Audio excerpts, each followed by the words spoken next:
2019 Exam 2, Question 3, Networks and Decision Making.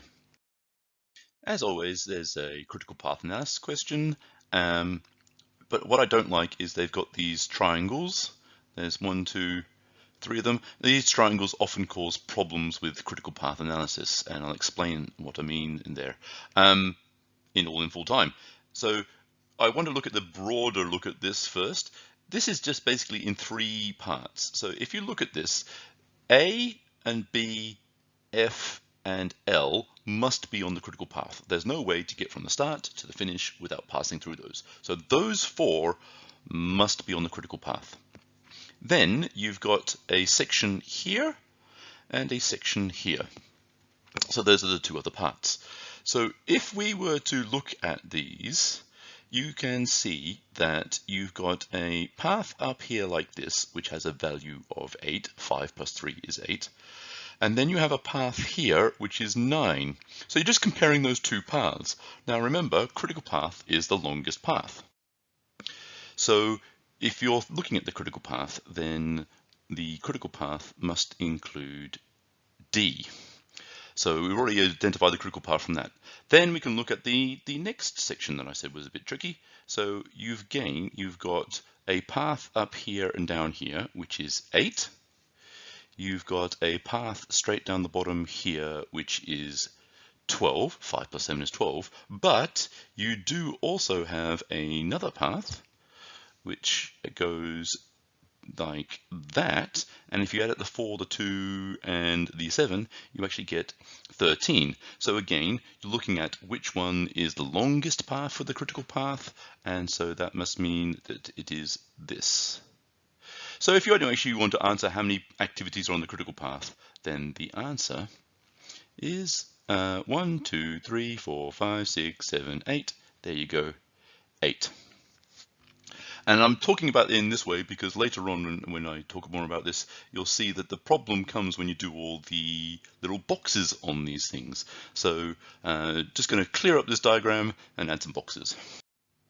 Now, at the start here, you've only got 1, so you only need 1 box at the start. So remember, if you've got 2 things coming from the start, you need to do 2 boxes at the start, 3 boxes, etc.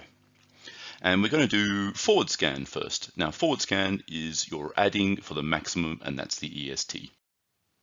All right, so we're doing the forward scan, we're looking for the adding, and we're getting the maximum, and we're looking for the EST. So we've got 0 here. Obviously, 0 plus 2 gets me the 2, 2 plus the 4 gets me the 6, 6 plus 5 gets me 11, and 11 plus 3 gets me 14. I'm going to write a little 14 there because I've got 2 paths coming into this node here. So 6 plus 9 is 15. I've got 14 and 15. I choose the max, and so the max is 15. 15 plus 1 is 16. 16 plus 4 is 20. 16 plus 5 is 21, but coming into this node here, I've got another one coming down from the top there. So 20 plus 2 is 22. I've got 21, 22. I choose the max, 22. 22 plus 7 is 29, but I've also got 20 plus 4, which is 24. I compare 24 to 29. I choose the biggest one, which is 29. 29 plus 6 is 35. So of course the next step is the backward scan, and I will say it's a good time to use your 4-color clicky pen. Break out the green. It doesn't get enough time. The green, use it up before the blue and the red. Now the backward scan is often the harder one. It's the opposite of the forward scan. Instead of adding, you're subtracting. Instead of looking for the max, you're looking for the min. And instead of the EST, we're looking at the LST. So we start over here at 35. 35 minus 6 is 29. 29 minus 4 is 25. But there's actually another one coming back in there, so I'm going to do the other bottom path first. So 29 minus 7 is 22. 22 minus 2 is 20. We've got 25 and 20 here. We choose the lowest one, so that's 20. 20 minus 4 is 16. Now we know we can put it in that box because you're not going to get a lower number than 16, but I just want to show you that if you take the 22 minus the 5, you get 17. Just try and do all the mental arithmetic. So between 16 and 17, you choose the 16 because that's the minimum. 16 minus 1, 15. 15 minus 3 is 12. 12 minus 5 is 7. We've got to check the other path down the bottom through D. 15 minus 9 is 6. Obviously, the 6 is going to be the answer because this needs to be on the critical path. 6 minus 4 is 2. 2 minus 2 is 0.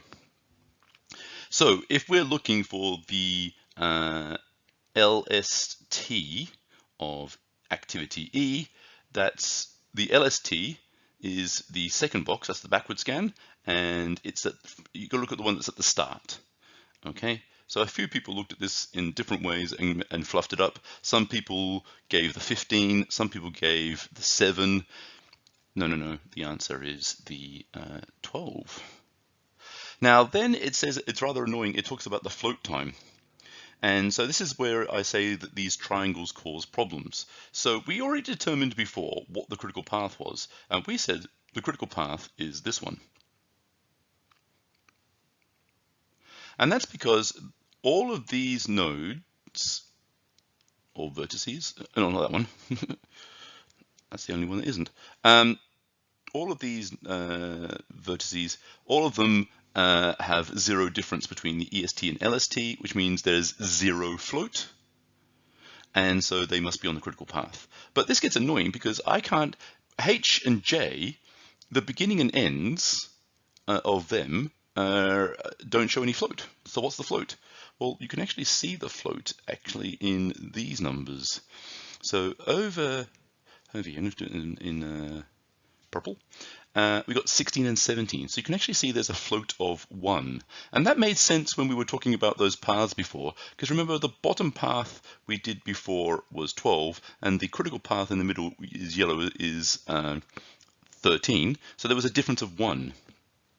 And then if you look at this top path, that was a difference of 8. So you can actually see you've got a float there of, it looks like 5, but obviously you can't take 5 away from J. J is just way too short. But you can actually do much more float on J. So the answer was J.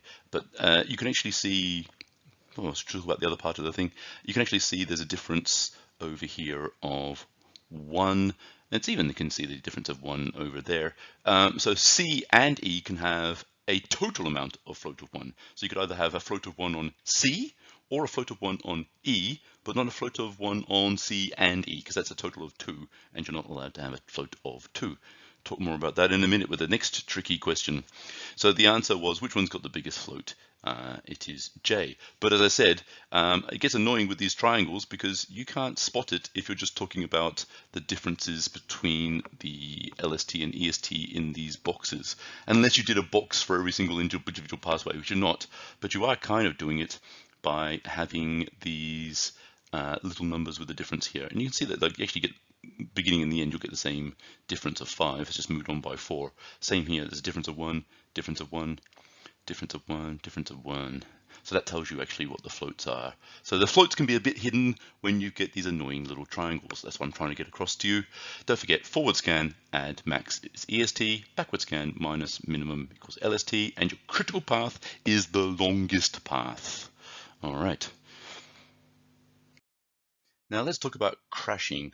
So they're saying that we're going to do some crashing. We can reduce C, D, G, H, and K. So C, D, G, H, and K. And you can do this by taking any of these 5 activities and reducing them by 2 weeks. So now what is the minimum time to do the whole project? And I'm going to give a different approach to this. People really suck at crashing. Only 24% of people got this one right. So good one to learn to do. Let's just remind ourselves that this path is 8.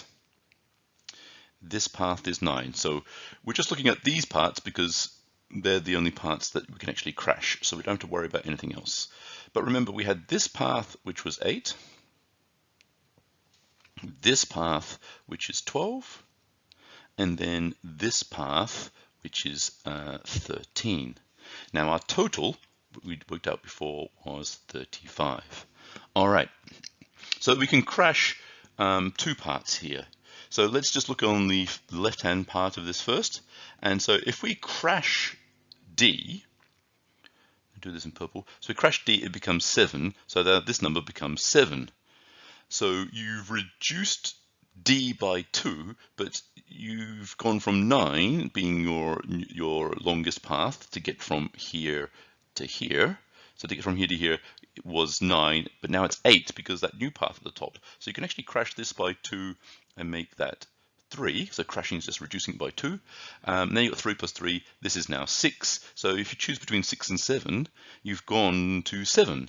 So 9 minus 7 gives us 2. So we can subtract 2 by shortening both C and D. You could actually just crash C by 1 and make it 4, and then both those paths would be both 7 and equal. So you don't have to over crash C. We'll talk more about that in the next question. Next part E, gets trickier. Now looking at this one, if we crash K by 2, then this 12, instead of being 5 plus 7 is now, that's going to be 5, isn't it? So 5 over 5 is 10. We've still got that problem of the 13, but now the 13, we've taken 2 off that because K is on both the blue path and the green path. So now that's 11. So we have actually dropped the highest number down to 11. So we're comparing 10 to 11 and to 8. Okay, so we can crash that. That's fine. If we keep crashing, if we crash H by 2, you'll get 3. So that's 3 plus 5, that gets us 8. That hasn't changed anything because we've still got 8 and 11 that we're comparing. But if we crash G by 2, we'll get 2, and 2 plus 2 plus 5, that is now 9. So now we're comparing, just to remind us which ones we're comparing. It gets messy on these things. We've got an 8, a 9, and an 8 for those 3 paths. Just to highlight which one it is, I'll change the colors to that. So the green path is now 9, and the blue path is now 8.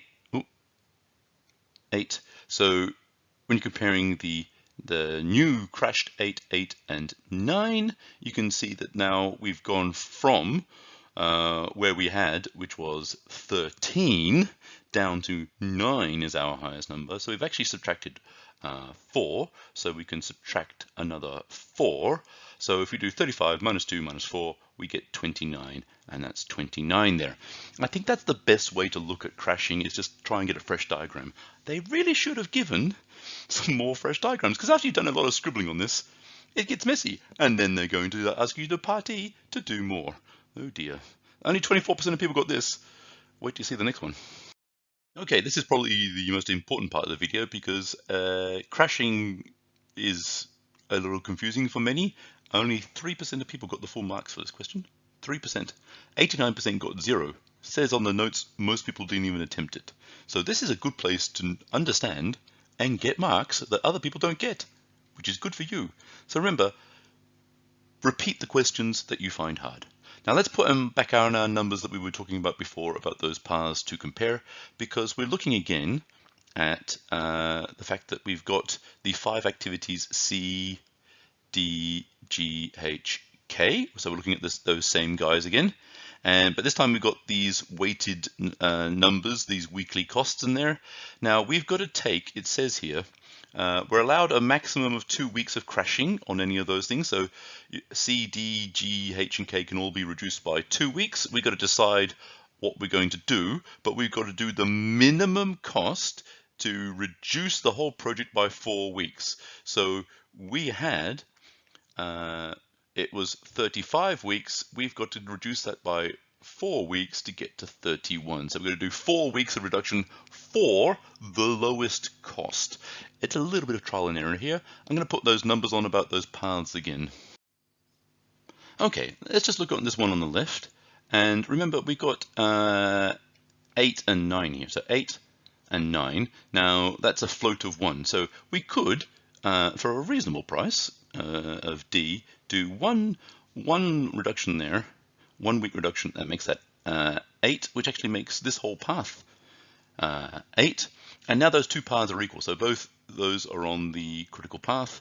And we're down, because we took the D down by 1, we actually are down to 34. 4. So we've made some progress and it's cost us $2,000. Now, K is a bit expensive at $4,000, but K is actually pretty good on the critical path. We're going to crash that by 1. So I'm going to do K times 1, and this will get the green, because K is on the green and the blue paths, both of those go down by 1. Both of them go down by 1. So we've got 12 and 11, which means we've actually got a bit of a float on this of 12 and 11. There's a difference between those two numbers of 1. So you've got to choose something that we can crash that is on the green path, but not the blue path. Well, what's on the green path, but not the blue path? G. So let's crash G by 1. So we're subtracting 1, so it's 3. And then this will become 3 plus 2 plus 6. If you count that out, that's 11. So we've done K by 1. We just did G by 1. So that's by 1. So we've actually got this down. We did 33 when we did the K, if we're to keep that code. Now we're down to 32 because we've done the 3 crashings there. And all of those crashings were pretty good. But now you've got even paths. So the green path, so that's actually gone down to 7, by the way, because G was on the red path. The green path and the blue path are equal. And on this right-hand section over here, so on this section here, the green path and the blue path are both 11. But over here, we've got this red path and this blue path, they're both 8. So we need to crash by 1 more to get this 32 down to 31. And we've got to choose which is the cheapest option. So let's have a look at those options. So if we were over here, we've got to crash, because both the red path and the blue path are 8, we've got to crash both of them by 1. So if you do that, that would be C and D both crashed. So that's going to cost you 1 lot of C and 1 lot of D, which is a total of $5,000 when you look at your costs down in your table here. Or you could crash K, K by 1, because K is on both the green and blue paths. So K would cost you $4,000 if you were to crash that by 1. Or you could crash, now because these two paths are equal, the green and the blue, you must crash both of these paths equally. Since K is on both of them, just doing K is crashing both of them. But if you go back 1 step, then if you crash G by 1 or H by 1, you've got to crash both of them at the same time. So if you crash G and H by 1, so G plus H, GH would cost you 3,500, because that's 2,500 plus this. So when you're comparing those numbers, CD is 5,000, K is 4,000, GH is 3,500. You can see that GH crashing is best. So we're going to do another one for G and another one for just one for H, and so you get the numbers 1, 2, 1, 1. So it's 0. We didn't crash C at all. 1, 2, 1, 1, and that got you 2 marks. Even 1 mark wasn't great. Apparently they did, this is actually in the answers. If you did any of those, you got 1 mark. They were that desperate to try and get some marks to some people. Otherwise, 97% of people would have got no mark. Have a think about what I did there. Watch this over and over again until this is clear in your head, or put something in the comments to say you need to do this video again. Either way, understand what's going on in this process, get confident at this, and you'll get marks that other people don't get.